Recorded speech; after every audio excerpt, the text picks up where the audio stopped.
असाहसेन धम्मेन समेन नयति परे धम्मस्य गुत्थो मेधावी धम्मट्ठोति पउच्यति। जो व्यक्ति धीरज के साथ धम्म पूर्वक निष्पक्ष होकर दूसरों का मार्गदर्शन करता है वह धम्म रक्षक मेधावी धम्मिष्ठ कहा जाता है।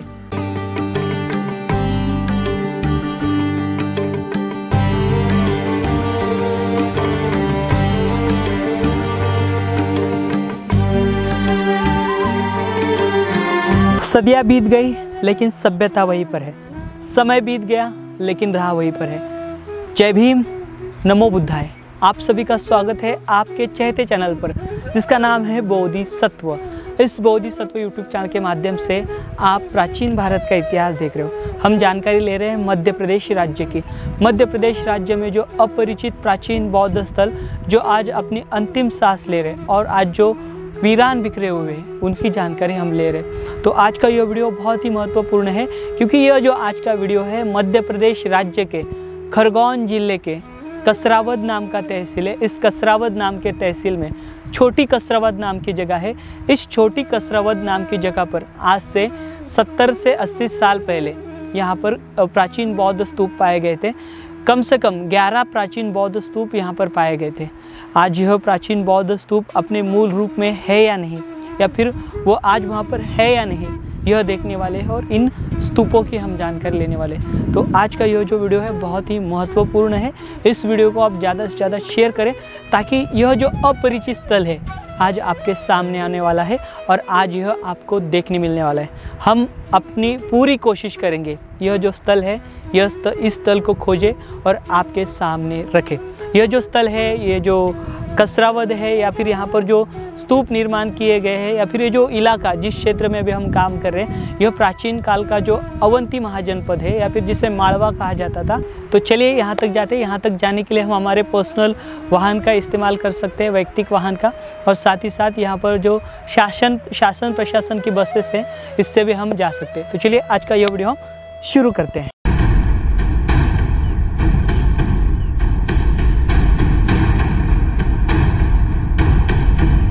हम इंदौर से मानपुर मंडलेश्वर मार्ग से कसरावद की ओर बढ़ रहे हैं। इंदौर से कसरावद की दूरी 90 किलोमीटर है। साथ ही महाराष्ट्र राज्य के धुले से इसका अंतर 190 किलोमीटर इतना है। हमें ऐसी जानकारी मिली है कि इन स्तूपों के क्षेत्र को स्थानिक लोग ईटबेड़ी कहते हैं।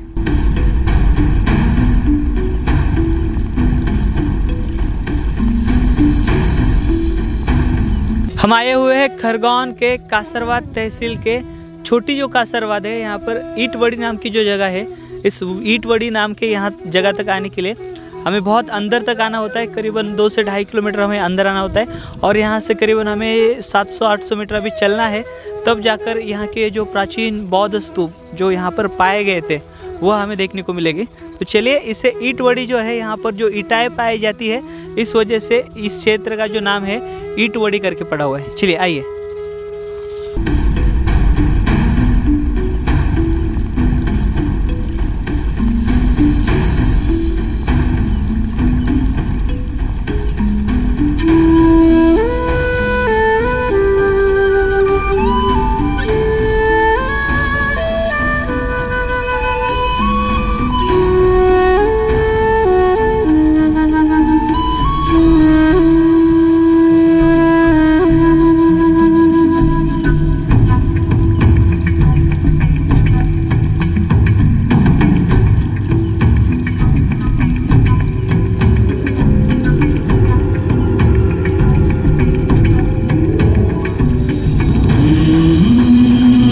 कड़ी मेहनत के बाद और कड़ी खोज के बाद हम आए हुए हैं जिन 11 प्राचीन बौद्ध स्तूपों की हम खोज कर रहे थे उस जगह पर जिसे ईटबेड़ी कहा जाता है। यहाँ से हमें प्राचीन बौद्ध स्तूप दिखाई देंगे, उनकी हम जानकारी लेंगे। उससे पहले यहाँ पर हमारे साथ यहाँ के जो पुरातन विभाग है उसके केयर टेकर रामशंकर प्रजापति जी है, कसरावाद यहाँ के।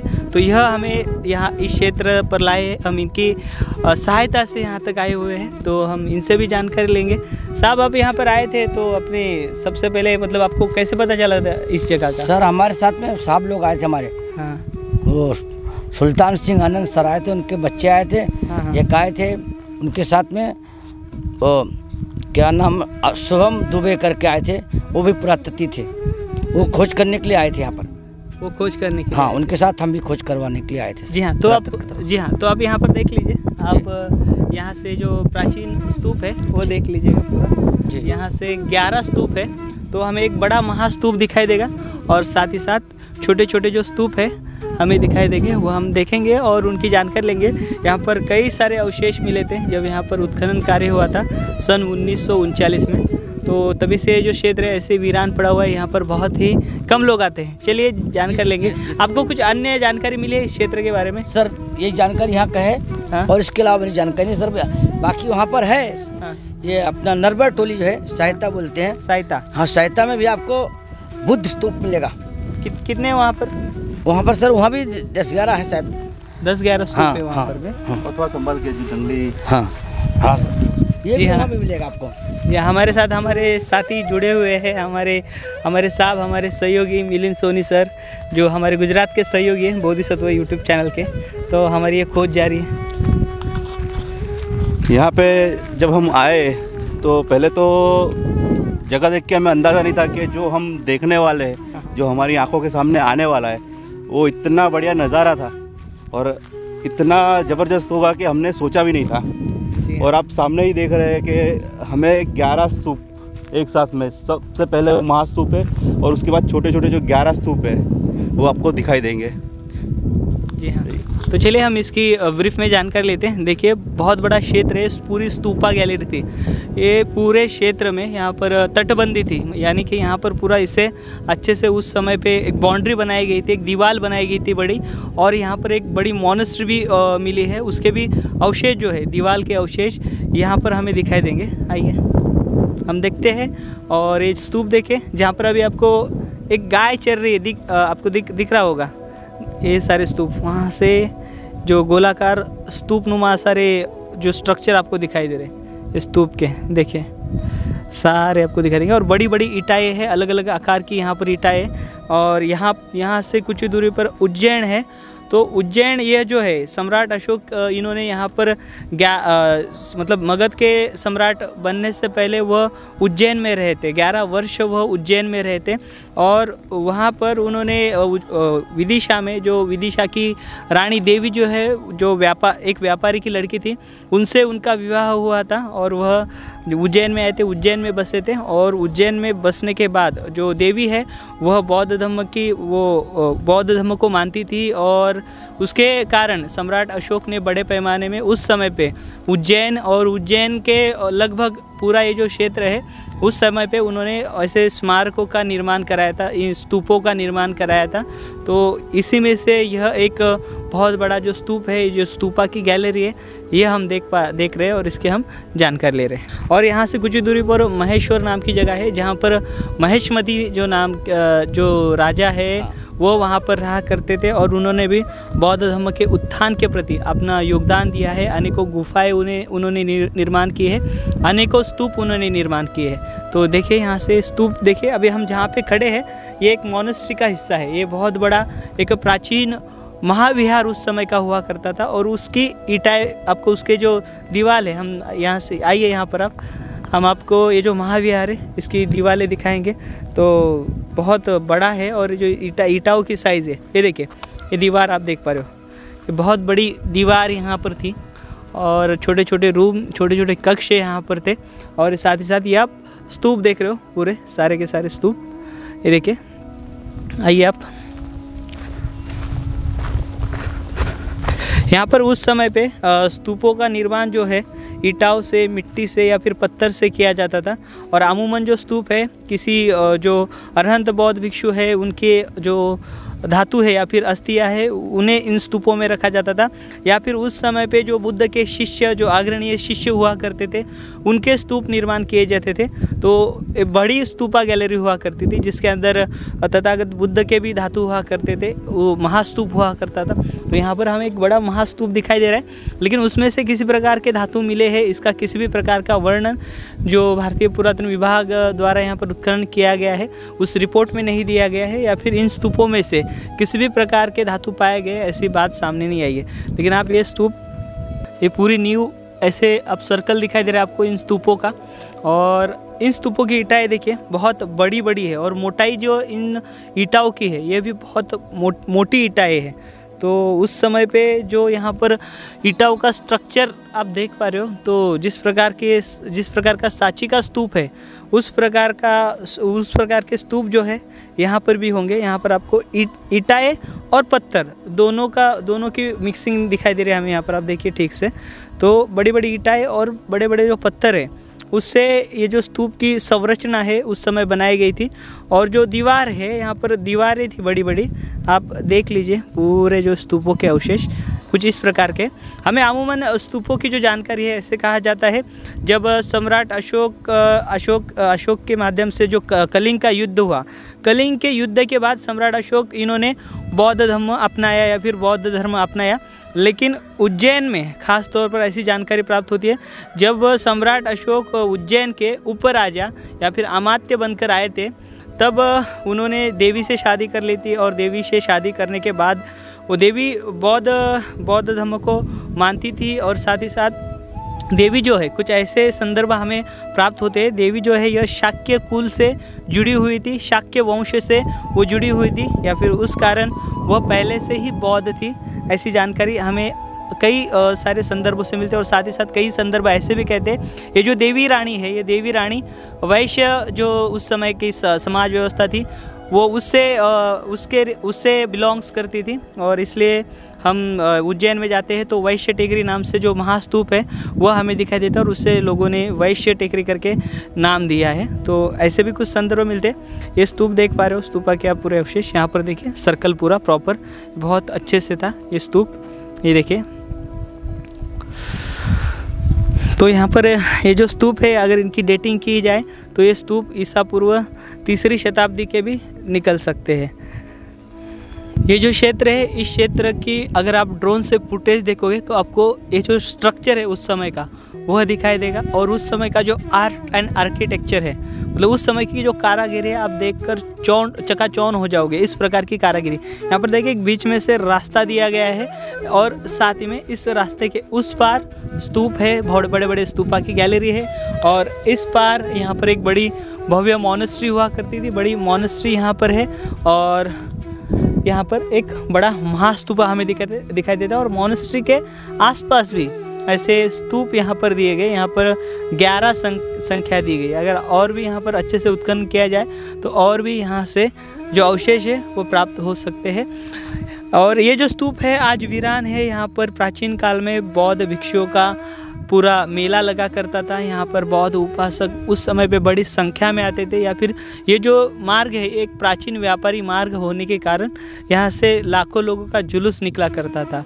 और यहाँ पर उस समय पे जो अनेकों देशों से यात्री यहाँ पर आते थे। लेकिन आज ये जो प्राचीन स्थल है, हमें खोजने के लिए इतनी दिक्कतों का सामना करना पड़ता है। यहाँ के लोगों को हम पूछते हैं, जब हम 1938 या 18वीं शताब्दी का कुछ डेटा लेकर लोगों के सामने जाते हैं, कुछ गाँवों के नाम हम पूछते हैं या फिर कुछ ऐसे क्षेत्रों का नाम पूछते हैं, तो वो नाम बदल चुके हैं। और कुछ ऐसे जो इलाके हैं जिसका हम वर्णन, जिसका संदर्भ लेकर ये जानकारी आप तक पहुँचा रहे, कुछ ऐसे स्थल जो है वो पूरी तरीके से समतल हो चुके हैं। यानी कि अनेकों लाखों बौद्ध स्तूप जो है आज भारत की भूमि में समतल हो चुके हैं। इसी की खोज ये बोधिसत्व यूट्यूब चैनल कर रहा है, आपको हमारे जो प्राचीन भारत की जो वैभवशाली विरासत या फिर गौरवशाली विरासत जो है वो दिखाने की कोशिश करें। ये जो स्थल है सीधे सीधे तथागत बुद्ध से जुड़े हैं और श्रमण परंपरा से जुड़े हैं। प्राचीन काल की जो श्रमण परंपरा थी, आज के जो भारत देश में जितने भी लोग हैं, जितने भी जाति के लोग हैं या जितने भी धर्म के लोग हैं, उस समय श्रमण ही थे। और ये हम श्रमणों की सारी पूंजी है, हमारी यह विरासत है। इस विरासत को बचाने के लिए हमें आगे आना होगा। तो ये क्षेत्र देखिए, हमारे साथी भी जुड़े थे इस क्षेत्र में आने के लिए, हम हमारे साथ आए तो हम चलते आना होगा, इसे खोजना होगा, तब ये क्षेत्र जो है या फिर यहाँ तक आ पाएंगे। अमूमन यहाँ तक आ पाना बस की बात नहीं है, या फिर इसे खोजना बस की बात नहीं है आम लोगों के। तो हमें इस बात का अंदाज़ा होता है, या फिर ये हम कार्य हमेशा करते हैं, इस वजह से हम यहाँ पर आ पाए हैं। लेकिन आपको आने में बहुत दिक्कत होगी। यहाँ पर का भी हम महास्तूपा देखने वाले हैं। और जो महास्तूपा है देखिए, इतना बड़ा है, बहुत बड़ा है, और इसे अभी तक इसकी जो साइज़ है ये आइडेंटिफाइड नहीं की गई है। यहाँ से आज भी देखिए इस प्रकार के जो मिट्टी के अवशेष है वो पाए जाते हैं। यहाँ पर अनेकों अवशेष मिलते हैं और अनेकों जो सिक्के हैं यहाँ से मिलते हैं। करीबन 300 के आसपास यहाँ पर सिक्के मिले हुए हैं। उसके अंदर चांदी के सिक्के या फिर जो पीतल के सिक्के वो यहाँ से प्राप्त हुए हैं और अभी आगे भी मिलते हैं। यहाँ पर पहली बार सन 1936 में जो नर्मदा वैली बोर्ड है उनके माध्यम से VR करंदीकर इनके सहायता से यहाँ पर उत्खनन कार्य किया गया था। फिर उसके बाद VM सिंह द्वारा यहाँ पर 2 साल तक उत्खनन चला, यानी कि 1936 से लेकर 1938 और उसके बाद भी यहाँ पर जो उत्खनन कार्य वो होता रहा। तब जाकर यहाँ की जो जानकारी है वो आई है। तो कासरवद जो है वो कासरवद ये जो क्षेत्र है यह प्राचीन काल का, जैसे मैंने कहा आपसे, मालवा के दायरे में आता है और साथ ही साथ यह जो रूट है एक प्राचीन व्यापारी रूट होने के कारण यहाँ पर ऐसे अनेकों गांवों में ऐसे स्तूप नुमा जो अवशेष या फिर जो स्तूप है वो बिखरे हुए। यहाँ पर देखिए ये महास्तूप आप देख पा रहे हो। अब इस महास्तूप ऐसे टूटा हुआ है या फिर डैमेज हमें दिखाई दे रहा है। इसकी प्रॉपर जो डिटेल है वह पब्लिश नहीं की गई है कि दरअसल ये क्या है क्या नहीं या फिर किसने बनाया होगा। इसकी जो पूरी जानकारी वो नहीं दी है। इस ऐसे जानकारी मिली है हमें। ये जो स्तूप है यह ईसा पूर्व 3री शताब्दी में बनाया गया, फिर उससे पूर्व का ये स्तूप हो सकता है। देखिए हम स्तूप के ऊपरी हिस्से में आए हुए, नीचे परिक्रमा वाला क्षेत्र है और वो जो परिक्रमा वाला क्षेत्र है वो पूरी तरीके से अभी दिखाई नहीं देता। और ये स्तूप का हम जो आधा हिस्सा है जहाँ पर आधे हिस्से में आकर हम खड़े हुए और ये आपको जो दृश्य है स्तूप के दिखा रहे। ये देखिए इसका उत्खनन कार्य हो चुका है और ईंटें जो है ऐसे बिखरी हुए। आज यहाँ के आने को ईंटें मिटती जा रही है, यहाँ के जो अवशेष है वो मिटते जा रहे हैं। देखिए इस प्रकार से यह जो महास्तूप है यह है और लगभग बहुत बड़ा है, मतलब इसका 150 फीट से भी अधिक इसका व्यास हमें दिखाई दे रहा है। ये स्तूप का मतलब सर्कल। और जो हाइट है, हाइट देखिए 20 से 25 फीट अभी फ़िलहाल तो दिखाई दे रही है, लेकिन बहुत ज़्यादा हाइट इस स्तूप की रही होगी उस समय पे। लेकिन अभी इतना ही आधा अधूरा स्तूप जो है हमें दिखाई दे रहा है। और ये बहुत बड़ा स्तूप है, बाउंड्री इसकी बहुत बड़ी है। और यहाँ के दूसरे स्तूप जो है यहाँ से हमें दिखाई देंगे सारे स्तूप। तो साथियों यहाँ पर हम आभार व्यक्त करना चाहेंगे राम शंकर प्रजापति साहब का, जो हमारे साथ आए इस जगह पर, इस स्थली को उन्होंने हमें दिखाने में सहायता की। उनका हम आभार व्यक्त करते हैं। अगर आप इस क्षेत्र में आना चाहते हो, यहाँ का जो स्टेट का जो पुरातत्व विभाग है कसरावद में, तो आप यहाँ पर आ सकते हो, इनसे मिल सकते हो। आप पुरातन जो मतलब म्यूज़ियम है वो भी देख सकते हो, उसके अवशेष भी आपको दिखाएंगे, उसकी जानकारी देंगे, या फिर आसपास के क्षेत्र में भी यह जो इनको यहाँ की जानकारी है। आज सोमवार होने के कारण, यहाँ का म्यूज़ियम बंद होने के कारण इन्होंने हमें समय दिया। इनका बहुत बहुत हम आभार व्यक्त करते हैं। सर जी आभार आपका बहुत बहुत धन्यवाद।